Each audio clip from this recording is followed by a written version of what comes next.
bow that is kind of creepy. Oh my god, Schino, why are you naked? He's shown up drunk and hungry and needing a wee. Although Fluff is wearing his pyjamas and is possibly covered in urine, so they both have things to overcome. Anyone else have this? Ah! Well, no, what's up? No. Okay, reset. Why aren't you? Oh my god. Hello from the void, it's Rose. Welcome back to my channel and the Bachelorette challenge. All is not so good in the ood. I mean, one could say it's been better in the sweater perhaps, but today work kicked my butt. Not because it was hard, but because there's some really stupid stuff going on, which I have to deal with thanks to capitalism. But what better way to dissociate from the horrors of reality than to spend my evening ruining the lives of 10 winsome pixel bachelors who are competing for the hand of my character developing bachelorette. Last time we made them all skill up in research and debate, and today we are going to be seeing who was paying attention. Let's go do the date challenge. Ooh. It's 5:30 in the morning and Emerald is crying under the covers. Why, you may ask? It's not because he's gloomy, it's because Schino did something. What did Schino do? We may never know, but Emerald is pretty hurt about it. Fortunately, Bucky, who is no stranger to crying under the covers, has taken Emerald down for some night coffee. Over in the pods, Pitaya is desperate for a wee. Buddy, no one is stopping you and your sleepy socks from going, same with Beau. And I suppose the one advantage to the fact that everyone is desperate for a wee this morning is that it means that at least one need should be taken care of by the time the date challenge rolls around. Indy, desperately looking for a shower, got beaten to the good one by Schino. Maybe that's what he did to Emerald, he just took the good shower. And Magma, once again, is left to cook breakfast. Now, I'm not sure why nobody else in the house is cooking. I'm pretty sure we have at least one foodie, and I have a mod that prevents different fridges from sharing inventory, also bookshelves, but that is kind of creepy. Oh my god, Schino, why are you naked? Nudity in the kitchen is not what we want. Anyway, anyone that cooks in the pods can't eat the house food and vice versa, but it's actually turning out worse for the people in the house who are just not feeding themselves, which means Magma keeps having to cook. I guess on the plus side, Schino and maybe Beau are actually helping her out. Yeah, so she's just got the cooking together sentiment with Schino, so he'll get a point for that when judging comes around. Actually, I think Beau is somehow just standing on the stairs and chatting. I don't know how it is that landing. It appears to be like a valid place for people to stand and talk to people in the kitchen, but I don't make the Sims logic. I just live by it. And Schino, from being like the most bored person in the world, oh, Indy's vanished the coffee machine to clean it. That was like 2 wipes, buddy, that is not clean, but I guess you tried. Anyway, Schino definitely seems to have had a change of heart, but I think I actually need to get Magma to eat because she's pretty hungry, and we do need to be starting the date challenge any moment now. Ugh. Fluff's sabotaged his toilet again, but I've decided I'm only going to fix it for him once a day, so he's going to have to live with it for a while and keep mopping that puddle. Indy, it appears, has opted for an alcoholic beverage for breakfast. I mean, slightly concerning levels of drinking from him. Maybe he's just nervous, but none of the other Sims are using the bar as much as he is, so we'll have to keep an eye on that. But now that Magma is up and fed, it is time for the date challenge. It is, you guessed it, debating. We are very simply going to have the contestants go head to head. I plugged all of their names into a list randomizer, I hit randomize, and we are going to go in order. So 1 and 2, our first matchup is going to be Schino versus Emerald. I'm just showing you here how I use the teleporter to manipulate people and bring them in whatever state they are in. Schino is in, Emerald is in. I also randomized out of the 5 available debate topics what people would do, and they are going to be doing are swimming pools inherently deadly? Now the debates are quite long in game, so I have cut them down a little bit, and now I will provide some witty banter of what I think the contestants might be saying. First thing to remember is Schino and Emerald do not like each other. They have some bad sentiments between them. I also feel like Schino is very anti-pool, just because he hates sand. If you have wet feet, sand can stick to you, and quite often pools are also near beaches which have sand, so no. Whereas I feel like Emerald is very pro-pools, pool parties, fun times in pools. Yeah, he's probably making a much more positive case, which I feel like Magma might be more receptive to, although Schino did practice his debating for longer. Who will ultimately be victorious though? It only remains for us to wait until the little bubble of collection comes above their heads. And unfortunately for Schino, he hates debate, he hates Emerald. Satine and Magma both like debate, but that means Schino misses out on the date this week, whereas Emerald will be joining Magma when she heads out tomorrow, and he gets the debate domination moodlet. Things aren't looking great for Indy. He's shown up drunk and hungry and needing a wee. Although Fluff is wearing his pyjamas and is possibly covered in urine, so they both have things to overcome. Now their topic is college education worth it? Indy is a barkeeper, like definitely too cool for you guy from San Maraschino. I feel like he might have like done a couple years and dropped out and now has like strong opinions about why uni is ultimately less valid than the school of life. Whereas Fluff was definitely both like secretly a massive nerd at college, but also the guy that always brought an acoustic guitar to parties and would sing Wonderwall. So for him, I feel like uni was probably a pretty good time in his life. So those are the arguments I feel they're each making. As for how it's going, I really hate the yawn animation because I just think that's so rude. But I would say on balance, Indy's drunkenness is definitely working against him and Fluff kind of looks like he has it together. Oh, and indeed, Fluff has won. Indy, buddy, you get to go back in the house, but you lose the date. And Fluff, you get to escape the pods. Marsh appears to be checking Beau's podium just to check that there's not like a secret advantage. Marsh is also super hungry. Oh no, now he's happy. Honestly, that's such a relatable emotional journey.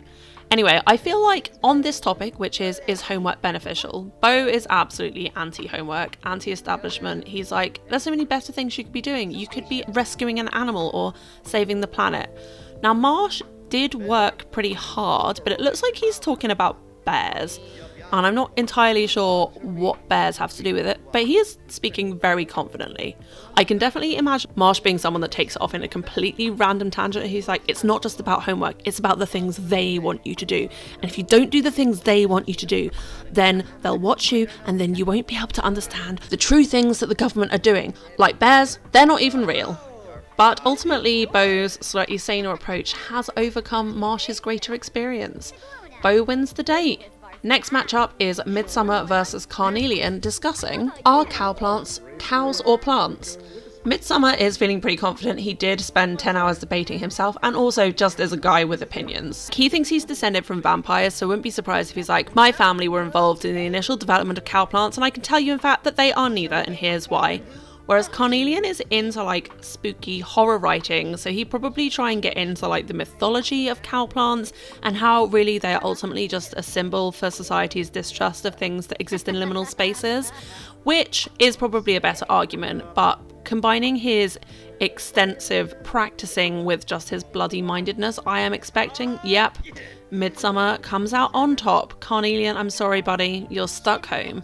Which brings us to our fifth and final debate of the first date challenge, Bucky versus Pitaya, who are debating whether gnomes are cute or creepy. The answer is creepy, at least for the Sims version of gnomes. I have nothing against more general gnomes, and I feel like Pitaya would be the one to take that view. He's very into his aesthetic, the fact that he's superior. He's like, I don't have time for no homunculus and a hat. Whereas Bucky, I feel like, is a bit more of a gentleman. He's like, I don't see why, just because they walk around your house in little hats, we should disrespect them.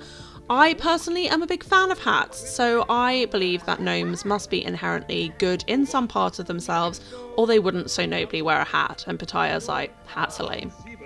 Look at my nice necklace. Look at my sweet, sweet sneakers. Why did I say sneakers? I'm not an American. Anyway, okay. Bucky has been the only person to take the left podium and win. I was starting to think it's cursed, but apparently not. It's currently almost 8 p.m, so I think we will have the date tomorrow, which means that we will have another evening of pod and house life. We get to watch Emerald be incredibly creepy and wait outside the toilet for Magma to finish peeing so he can keep talking to her. Again, I applaud his dedication to the fact that he is on The Bachelorette, but also that is a step too far. I mean, she could have peed in a different bathroom, I guess, but even so. Oh, and he's actually given up without actually waiting to talk to her. He's like, sorry, I can't wait for you to wash your hands. I just wanted to hear you pee. And in case you thought he'd headed off to do something worthwhile, no, he's sleeping on a sofa. But I guess at least he's sleeping. Everyone else is having an argument around the computer. Beau is dancing. Magma has gone to have a little chat with him. I feel like Magma is definitely more into Beau than Beau is into Magma. Beau is only really into Carnelian and Emerald at this point, but hey. Anyway, Carnelian's come to join the chat. That'll make Beau happy. And Magma's like, nah, I'm actually going to go to bed. It's almost 10 p.m. and I've had a busy, busy day listening to a lot of debates. Bucky also sleeping. The rest of the house are just listening to rock music and watching what appears to be Mary Berry in The Sims 3. I mean, I respect it.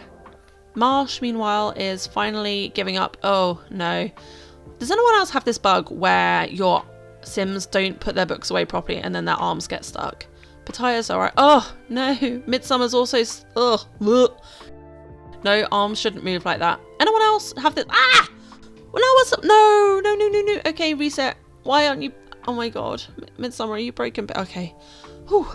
Yeah. This is awful. Okay, well, if anyone knows how to fix that, please let me know, because... yeah, I don't know what's more disgusting, Fluff's room or the fact that everyone's arms are going through their heads after they read a book.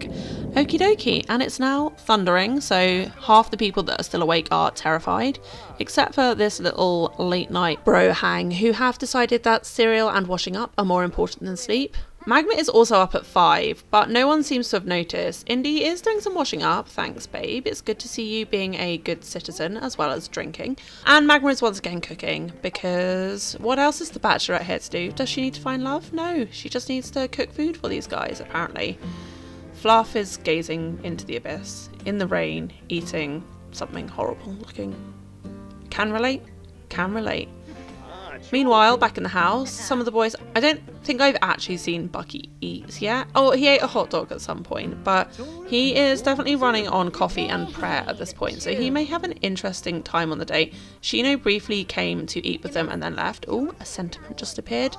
But I'm actually distracted because I think Indy and Satine are having a fight in the background. It appears she's calling him garbage. Bo is up, which would be the end of a good romance if that is what's happening. Indy was actually Satine's favourite from the introduction, so he scored very highly with Magma's best friend. Less highly than with Magma, actually. So this going south is not a good sign. On which cheery note, let's head off on the date. We're keeping it dead simple for the first reward date. I have got these 6 Sims in a group, and they are going to hang out at this bar until Magma is not able to hang anymore. Her needs are in pretty good shape, so she should be in for the long haul, so really it's on everybody else to keep the standards high. I cannot wait to see how horrible of a job they do. Starting out by the fact that I'm pretty sure Fluff, yep, is already emitting a green waft of stench. I don't know if he peed himself or if he's just refused to shower, but it doesn't seem to have perturbed them from all hauling up at the bar at 8:16 in the morning and enjoying a drink together. Oh my god, look at Bucky's tiny shorts. Such tiny, tiny shorts. At the moment, Magma is talking with only Bo and a couple townies. I am going to keep trying to send the townies home using Master Controller to keep the group as limited as possible to the people that are here, but I also do want for there to be opportunities for the contestants to fuck up by talking to the wrong person, or worse, flirting with the wrong person. I'm minorly hopeful but not expecting we might get a flirt. There hasn't really been a hint of romance, except for between Carnelian and Bo so far. But you never know what we will see. It's also a nice opportunity for Midsummer and Fluff to get some Magma time, which they haven't had because they've been in the pods, although Fluff is off chatting to someone else and Midsummer appears to be yelling at Magma, although possibly they've clawed it back. I don't know who Kiara is, maybe the bartender? Oh, it's Clara Bjergsen. Go back to Windenburg, no one wants you here. At 9 AM for drinks in Desert Springs. Desert Springs? What is that? That's not even a word! Okay, we are back on track though with Midsummer. We're discussing coffee shop, AUs, and problematic applications of sociopathy and pulp fiction. But it looks like Bo his toxic trait is definitely joining a conversation and then not saying anything and just standing in silence, making intense eye contact. AKA my nightmare. Magma's run to the loo. How will the dynamic shift when she gets back? She's looking a little bit tired. Ooh, and Bucky has managed to secure her at a table for 2. He's like, milady, look at us. It's like we're just at a lovely date in a lovely diner. Ignore the stench wafts. I smell great. Although, oh, he's cross, and could it be because once again Bo has somehow inserted himself in the conversation across the room with his back to Magma, and he has ruined Bucky's moment. Bo, for a man that is not sure he's interested in Magma, you sure do get in all the interactions. Fluff has graduated from just stinky to visibly dirty, which is always a charming transition, but Magma doesn't seem to mind. She's having some good chats with him. and Emerald, which means we have officially spoken to everybody on the date. My original plan was to give them each a standardized interaction, but it's way too hard with people autonomously starting group chats to have that happen here. So we will do that when we get back to the pods and everyone's had a chance to sober up, because people are starting to get sloppy drunk. Definitely didn't think through the fact that having people go to a bar would result in them being drunk, but mostly they just seem to be sloppy and wafting their farts around, which, you know, magma, that's not pleasant. I had initially envisioned this going on for quite a bit longer, but I'm kind of tempted to call time on it, just because everyone has had the opportunity to chat to her. Oh, and Midsummer, you were doing so well and now you've just started yelling. I think that is a good sign that this date has run its course. And as we watch this absolutely tragic parade of sad looking bros head home, let me know down in the comments, who is your favourite at this point? Who would you most like to beat in a debating contest, or watch in fact? And on a scale of 1 to 10, how small are Bucky's shorts? Thank you so much for watching. I'll catch you in the next video. Bye for now.